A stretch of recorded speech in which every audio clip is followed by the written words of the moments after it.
Hello, Youth for Christ family. It's Lyndall here again, and we are about to start another month of prayer and fasting. So thank you for joining us with that. And this month we actually have a couple of special guests who aren't with YFC, but I'm going to let them introduce themselves and tell us why they are sharing with us today. So first of all, Phil and Alan, welcome. And how about Phil? You can go first. Introduce yourself and tell us who you are, where you're based, and what your role is. Thanks, Lyndall. So hi, everyone. My name is Phil Hilditch. I work for World Vision International. I serve here as what we call a faith and external engagement advisor. And that means a number of things, but one of the things I get to help coordinate is this weekend of prayer and action against hunger, which we'll talk a bit about. And I'm based in Nicosia in Cyprus. Wonderful. And Alan, how about you? Thanks, Lyndall. Hi, yes, I'm Alan, and I am based just a little north of London in the UK, and I work in a slightly unusual setting in that I facilitate a global partnering community that combines a whole range of organizations serving children and families across the world. Well, wonderful. I think by the sounds of it, our organizations would have a lot in common. And so it's great to be partnering with you guys for this weekend of action against hunger, because obviously it's a huge issue in our world. So, yeah, I've got a few questions for you guys. Just firstly, what is this weekend of prayer and action, and when is it? So the weekend of prayer and action this year is a weekend, the 11th, 12th, and 13th of October. This whole initiative started, I think it was back in 2017, in response to a famine in the Horn of Africa. A number of sort of key global Christian NGOs or church-based organizations all came together to seek the Lord in response to this developing situation. Since then, the movement or the coalition has kind of grown, and today we have around 16 members who participate in the weekend of prayer and action against hunger. And the weekend we choose is around World Food Day. So World Food Day is the 16th of October. I think one of the reasons that this kind of movement is consistently growing is because, as we've alluded to, the hunger crisis is also consistently growing. So I know behind us we have the pandemic, but there's the lingering effects of that. There's the global cost of living crisis. There's changing climate. There's conflict, and all of these are all big drivers of food insecurity and creating difficulties around nutrition.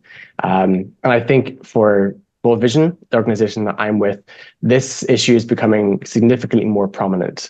We've launched a campaign not so long ago called Enough, and this is all around the issue of food security and nutrition. And while World Vision is very big, very orange, we recognize that this is an issue that we can't tackle alone. So partnership is very important for us. And this is why the weekend of prayer of action, the weekend of prayer and action against hunger is kind of a key initiative for us. We really do see the church as our indispensable partner, and one of the key kind of places where the world's going to change. And we want to seek the Lord in this as well, as he calls us to share our food with the hungry, which happens to be this year's theme, Isaiah 58, for our weekend. Okay.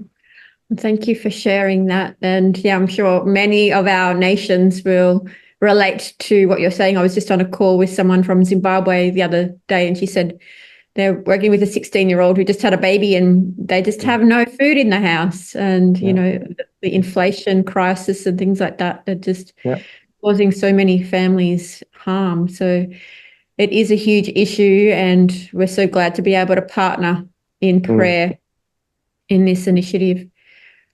And so I guess one of the questions that I had is how do we get involved, and why would we want to get involved? Alan, maybe you can address that. Yeah, sure. Happy to. So the DNA of the Global Children's Forum that I work with is really about standing together. It's about recognizing that we can do more together than we can alone. And so when we see something on this scale, as Phil has outlined, we recognize that it isn't just something that any one of us can address on our own, but actually when we stand together and when we bring the little bit that we can do, then it can start to really make a difference. So this is also about unifying our voice. So it's great to see so many different organizations, aligning around this really global concern and saying that we just recognize that things need to change and we want to do something about this together. But it is as simple as it says, it's about prayer and it's about action. So it's mobilizing people around prayer as the first step, recognizing that actually we look to God to guide and we depend on him and we cry out to him to bring change in the world. But then it's also about equipping people for action as well. And one of the brilliant things with this weekend is that we try and make it as accessible to young and old alike. So there are things that children can step forward and get involved with, and there are things that families and adults and young people can do as well. And we know that particularly for children and young people, they have a really strong focus around justice. They recognize when things are not right. And so this is to try and enable our children and young people to really have a voice and to take part in this.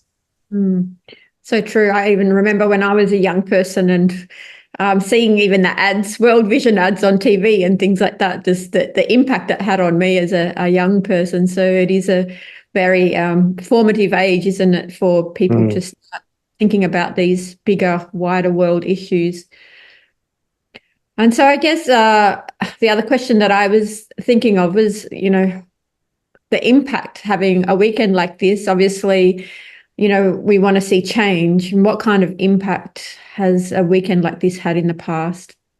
Yeah, I can probably take that one. So I think weekend is in the title. But I think that this kind of moment is trying to drive a bigger cultural change throughout the rest of the year, throughout the rest of our lives. I think, if I reflect on last year and kind of the things that we participated in, my family, my home church, so like, for example, my family and we prepared a meal following the Action Guide, which is one of our resources. We prepared a meal with ingredients within a certain radius of our home. And that helps us really think about where our food comes from, who's involved in our work, and how we think and support people who work in agriculture and other food workers. Or my local church, I remember we did a couple of reflections leading up to the Sunday on the weekend of prayer and action. And there's, some of the ladies in my church like, oh, I can't look Phil in the eye if I've wasted food this week, things like that. So it's little things like that help us kind of think differently about food throughout the year. But also I mentioned that the coalition has kind of grown over kind of the lifespan of our initiative. And we've been able to kind of pepper the rest of the year with other moments. So like a while ago in June, we were able to partner with the World Evangelical Alliance's Refugee Highway Partnership as they're looking at food and displacement in that intersection there. We're also looking at working with Season of Creation, which is looking at caring for creation, the environment, the connection between biodiversity and food. So the impact that we're having, it's both at that kind of local family congregation level, but also kind of seeing this critical mass develop on a bigger scale for change. And I guess just even pausing, so much of prayer is, it's a two-way conversation, right? So it's also about listening to God as well as, to intercede or to make requests. And so often just having those moments of pause allows God to speak into how he might want us to respond. And, people might actually, as a response, end up, getting involved in a program, or even it could lead to people following this as a career or anything like that, because it's just so important just to pause and ask the Lord how he wants us to respond as well, isn't it? Yeah, absolutely. So, Alan, you mentioned there's some different resources and different ways that people could get involved in the weekend. Could you just expand on that a little bit? Yeah, happy to, Lyndall. I mean, there's a range of resources on the website. So my encouragement would be for folks to go and take a look and see what works for you, for your family, for your community, for those that you're alongside. We love it when churches like Phil's given a kind of a glimpse of take hold of that and start to see how we can integrate this in our conversations and in our teaching. But there are simple steps for everyone. Just even thankfulness starts to rewire us a little bit, doesn't it? When we appreciate what we have and what God has given us. And so, being able to talk about just how grateful we are for what we do have already, and then start to look at what can we do as we recognize the just the inequalities that we encounter. So helping families to talk about it as part of mealtime conversations, and just recognizing that we can take steps in what we do with the places that we buy our food, where we can reduce the impact on the environment as well. So yeah, look at the resources that are there on the website. There are ones that are orientated for families, ones for churches, great conversation starters, and little steps can start to take us on a significant journey. And even though it's focused around a weekend, actually, we really hope that it will have a ripple effect out through the rest of the year and the rest of our lives. Just recognizing that we're part of a global family as well. And so the actions that we take in our homes and in our communities will have an impact beyond the places where we live. Type into Google Weekend of Prayer and Action Against Hunger. It should be right at the top of the list. Well, I guess lastly, to our YFC family, if this really resonates in your heart and you're like, I would really love to get involved, I would like to get the youth I'm working with involved, then please reach out to me or actually my assistant, Debbie. She'll be back from her maternity leave. So prayer_assist@yfci.org. And yeah, we'll also have that in the email, so that if you want to talk about how you can participate, how you can mobilize prayer in your own community, would be only too happy to help you with that. Any last kind of comments that you guys would like to share, or something that would inspire us? Well, maybe one last thing is just to say that if you're looking through the website and you see other organizations that are participating in this, and you'd love to get in touch with them, feel free to, maybe via you, Lyndall, you can reach out to me, and we can connect those dots locally to see if you'd like to do something together with World Evangelical Alliance, Salvation Army, World Council of Churches, Micah Global, anyone else who's part of the coalition. We'd love to see those global to local connections made as well. Yeah, that's wonderful. And yeah, we can see if there are things already happening in the local community or local churches in people's communities or nations. So we might be able to help. Yeah, you can see so many people that are already concerned and stepping forward as part of this. So we would love for you to be part of that, and tell us your stories as well. We'd love to hear how you respond and what impact you see where you are too. So keep in touch. That's wonderful.